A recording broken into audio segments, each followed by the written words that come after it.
ำว่ากระเทยเป็นคำหยาบบ่สำหรับตัวน้องมัน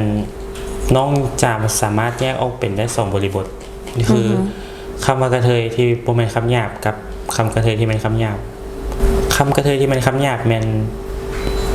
บริบทที่1แม่นคำว่ากระเทยที่แม่นคำหยาบน้องคิดว่าเขาเจ้าอาจจะใช้ด้วยน้ำเสียงที่อาจจะเหยียดเฮาหรือว่าน้ำเสียงที่แบบพอดีต่อสุขภาพจิตเฮาก็เป็นได้แล้วกันแล้วแต่คำที่เขาเจ้าเว้าและอีกคำบริบทหนึ่งคือมันคำที่มันเป็นคำหยาบแม่นกระเทยใช้แทนนามของกลุ่มคนหลากหลายทางเพศก็คือ LGBTQ โดยเราต้องคิดว่าอาจจะบ่เป็นคำหยาบหรอกเป็นบ่คือสำหรับเอ้ยเนาะเอ้ยคิดว่าคำว่ากระเทยนี่มันแล้วแต่บริบทของคนเว้าคือน้องวาแล้วก็แล้วแต่เจตนาของคนเว้าพร้อมคือเอ้ยเป็นคนนึงที่แบบมีหมู่มีน้องมีไอเอ้ยที่เป็น LGBT หลายเนาะแล้วก็แบบคือเจตนาของเฮาเวลาเฮาเว้า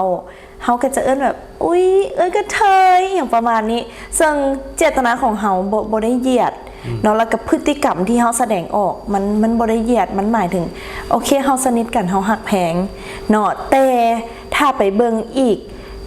พฤติกรรมนึงที่แบบจงใจที่จะให้มันเป็นคำหยาบหรือเหยียดมันก็อาจจะแม่นบ่น้องมีเหตุการณ์หนึ่งซึ่งเกิดกับตัวน้องเองคือช่วงมัธยมตอนต้นแหละคือในสังคมสมัยนั้นอาจจะบ่ยอมรับในเรื่องของ LGBT หลายปานใดแล้วน้องก็ถูกหมู่ในห้องเอิ้นบูลลี่น้องว่าบักกระเทยอีกระเทยอย่างประมาณนี้โดยที่ในใช้น้ำเสียงอาจจะล้อเลียนหรือว่าเฮ็ดเป็นตลกส้นหัวของกระเจ้าใหญ่มาน้องมีภูมิคุ้มกันหลายขึ้นกะเฮ็ดให้น้องรู้สึกว่าคำว่ากระเทยกะบ่แม่นคำหยาบเสมอไปเนาะก็ผลสุดท้ายแล้วนะคำว่ากระเทยแม่นคำหยาบบ่เนาะก็คือแล้วแต่ใจเฮากระเทยบ่แม่นคำหยาบเนาะถ้าใจเฮาบ่เหยียบ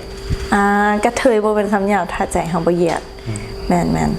สุดท้ายแล้วทุกคนเดคิดว่าคำว่ากระเทยเป็นคำหยาบหรือบ่